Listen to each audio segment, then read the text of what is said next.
Allora, un sistema che purtroppo funziona a macchia di leopardo, diceva la dottoressa. Non è una buona cosa, non è assolutamente una buona cosa, perché che sia a livello nazionale, vabbè, ormai lo si sa che funziona tutto a macchia di leopardo, e pazienza, ce ne abbiamo fatto una ragione, anche se non dovrebbe essere così, perché stiamo parlando di Europa, figurarsi se c'è cosa in Italia, ma che nella nostra regione siamo a questi livelli, con regioni virtuose, perché abbiamo visto l'Emilia Romagna, tutto sommato va avanti, non è cosa, insomma, chi dovrebbe a questo punto attivarsi? Che tipo di provvedimenti ci dovrebbero essere? Quale leva in più? Se voi poteste chiedere, cosa chiedereste? Beh, sicuramente l'impulso deve essere centrale e quindi riguarda tutta l'Italia. E quindi tutti i Comunque, ecco, ministeri dall'anno devono... scorso è entrata in vigore la Convenzione di Istanbul. Nei prossimi mesi sarà monitorata anche l'applicazione di questa normativa internazionale che i paesi hanno controfirmato, quindi che è diventata E legge. cosa prevede questa Convenzione di Istanbul? Stavo dimenticando magari chi non è a conoscenza. Prevede una serie, è una normativa molto complessa, ma sostanzialmente appunto che, che i paesi firmatari, l'Europa ha accettato questa impostazione, che i paesi si impegnino a affrontare la violenza di genere, la violenza maschile sulle donne e la combattano in tutte le forme in cui si può presentare, anche ovviamente compresa, a maggior ragione, la violenza maschile sulle donne dentro la famiglia, dentro le relazioni. E quindi la protezione, la promozione anche di una cultura Sì, infatti, anche quello. di rispetto fra generi e anche la punizione. Cioè sono alcuni obiettivi che vengono fissati da questa normativa e che dovranno essere vagliati nei prossimi mesi. Cioè l'Italia ha il compito di valutare se l'applicazione di questa legge è uniforme su tutto il territorio nazionale. Già noi lo sappiamo che non è, Certo. ma bisogna vedere quali strategie, quali obiettivi il nostro Paese si darà e come vorrà affrontarlo. Qui entra in gioco anche il Dipartimento delle Pari Opportunità, perché è lì che una partita grossa Sì. si giocherà, anche se non basta, almeno per quello che penso io. E qui sul problema della violenza alle donne, la violenza maschile sulle donne, soprattutto la violenza che si manifesta dentro le case, dentro le relazioni, ci sono tante competenze. È un problema sanitario, è un problema di sicurezza, è un problema in genere di giustizia ed è anche un problema sociale, perché appunto le donne che devono uscire da situazioni di violenza hanno dei bisogni, devono ricostruirsi.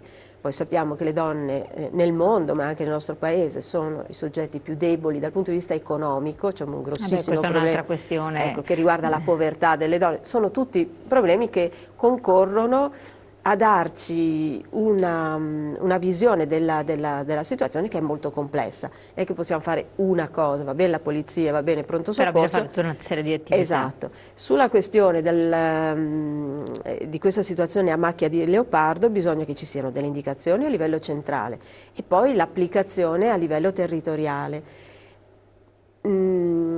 Però bisogna che qualcuno dica è un diritto delle donne che vogliono uscire di casa per problemi di violenza poterlo fare in sicurezza. Cioè il primo obiettivo è la sicurezza delle donne e dei figli. Questo deve diventare patrimonio di tutti, non solo dei centri antiviolenza. No, ma questo dovrebbe essere sicurezza in generale, stiamo parlando in un momento di grande insicurezza Sì, però siamo generale. molto Sì. concentrati sulla sicurezza ed è naturale che tutti quanti...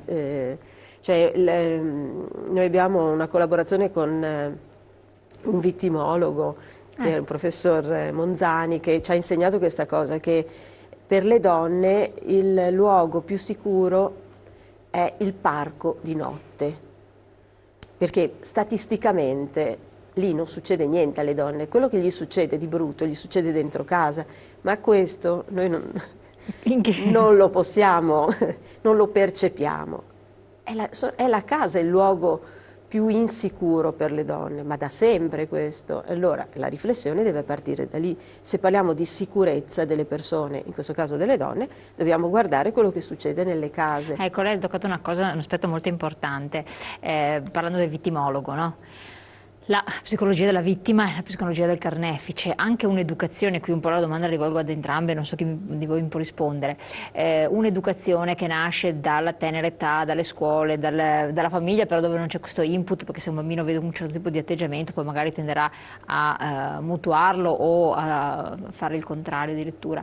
Però c'è la sindrome da vittima che si predispone verso il carnefice, il non riconoscere un potenziale carnefice come tale, piccoli comportamenti, atteggiamenti che possono essere prodromici. Uno schiaffo dato in una certa circostanza dovrebbe mettere in allerta e allarme rosso per dire attenzione, questa persona si è permessa di violare la tua sfera personale, cioè addirittura ti ha colpito, invece molte volte si passa oltre.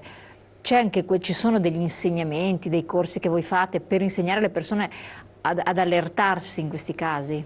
Sì, poi magari noi abbiamo tutto un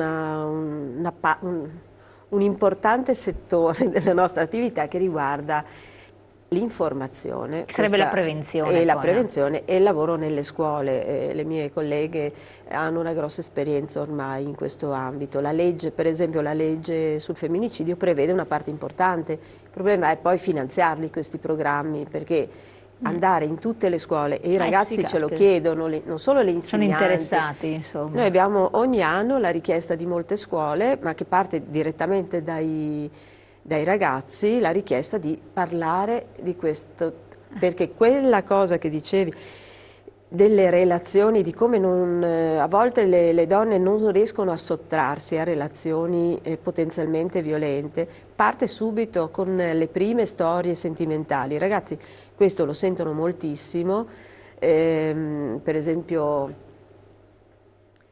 ragionare su che cos'è l'affettività, su che cos'è la gelosia, cosa posso tollerare, cosa non posso assolutamente tollerare, che cos'è l'amore, cioè, i ragazzi si interrogano su questo. Certo, anche equilibri che devono essere raggiunti, cioè, perché effettivamente se uno non ha dei parametri obiettivi, cioè faccio l'esempio, se famiglie che si separano anche brutalmente, che sono all'ordine del giorno, sono ormai più i figli di separati che non ce ne sono numeri spaventosi, quindi c'è sempre un trauma, c'è sempre una ragione, altrimenti la separazione non avverrebbe.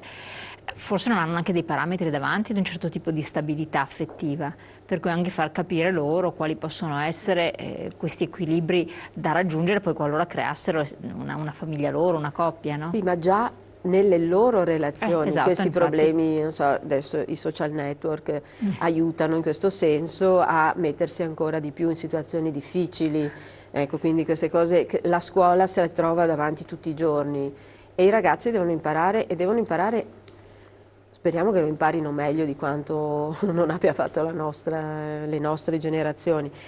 Che cosa ci fa stare bene e che cosa ci fa stare male nelle relazioni. Questo sarebbe il... Però è bellissima questa cosa qua. Che cosa ci fa stare bene, cosa ci fa stare male? Questa domanda l'avete mai poste alle vostre fruitrici dei servizi per capire qual è il loro livello di sopportazione? Beh, poi Sì, magari rispondere a che cosa... Beh, le nostre donne, cioè quando arrivano, questa cosa è, siamo oltre. Loro stesse si chiedono come ho fatto a stare tutti questi anni, come ho fatto a non sentire più che cosa mi faceva star bene e cosa mi faceva star male. Questo è già saltato. Nel momento in cui arriva lo schiaffo o nel momento in cui siamo di fronte a dei ricatti continui, economici, affettivi, sessuali, siamo oltre la domanda, la sensazione bene, male, come mi sento. Le donne purtroppo arrivano che sono anestetizzate, non sentono più se stanno bene o se stanno male, si sentono senza la volontà di fare, anche di trovare delle soluzioni. Questo è il livello più difficile, no? Per questo poi spesso hanno bisogno di una scossa che può arrivare dai figli, può arrivare da una situazione di violenza più grave, sono i 10 giorni di prognosi che allora la notte in ospedale ti fanno svegliare brutalmente. Ti fanno svegliare, oppure la sensazione che quella volta hai rischiato la vita perché ti ha preso per il collo. Ecco, quella cosa ti dà ma altrimenti per anni e anni magari una rimane assopita. Sì, pensando che alcune donne pensano che, e qui c'entra molto secondo me l'educazione, la cultura che uno ha respirato, che possa essere quasi normale una relazione così Che possa essere normale. dove c'è uno che dice come si fanno le cose e un'altra che dice va bene. Ma questo perché a loro volta l'hanno vissuto o proprio entrano in uno stato mentale di inferiorità, di subordinazione per un carattere estremamente forte con cui si sono incrociate? E stiamo parlando di una situazione molto complessa, no? Quindi sono aspetti psicologici che andrebbero anche psicologici, indagati ma curati a questo sì, punto. ma anche culturali, anche sociali. Ci sono, è per questo che, non è facile. quando ci si confronta su questo tema, la sensazione mia è che ognuno ne vede un pezzettino. Ci si può vedere l'aspetto psicologico individuale, le carenze affettive, ci si possono fare tante, Certo. ma se guardiamo al fondo ci sono gli aspetti che riguardano tutte noi, tutti noi. Assolutamente, no, ma infatti Le donne, assolutamente. anche nel nostro paese, ancora, insomma, un po' di strada da fare ce ne abbiamo per Certo. sentirci così autonome, così forti, così... Non è che siamo all'anno zero, però insomma... Qualcosina si sta facendo. Allora, siamo giunti al termine, io vi ringrazio. Un consiglio per chi si trova in difficoltà per avere informazioni?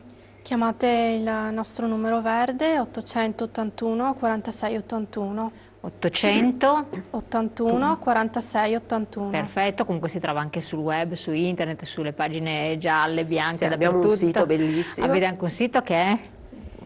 Centrodonnapadova.it. www.centrodonnapadova.it, ricordando che non è soltanto a Padova, perché Tutta la naturalmente provincia. chi ci segue Certo. da mezza Italia, quindi giustamente non deve pensare che non c'è speranza, non c'è possibilità, ci sono tantissimi centri che poi possono coordinarsi Sì. tra di loro, quindi è importante chiamarne uno, poi avere la rete che in qualche modo funziona, dove è meglio, dove è peggio, però insomma funziona, e non pensare di essere da soli e completamente abbandonati a se stessi, che è difficile poi risolvere le problematiche, abbiamo visto che sono molto molto complesse. Detto questo vi ringrazio voi telespettatori come sempre di averci seguito, e appuntamento come sempre è a domani alla stessa ora. Buon proseguimento!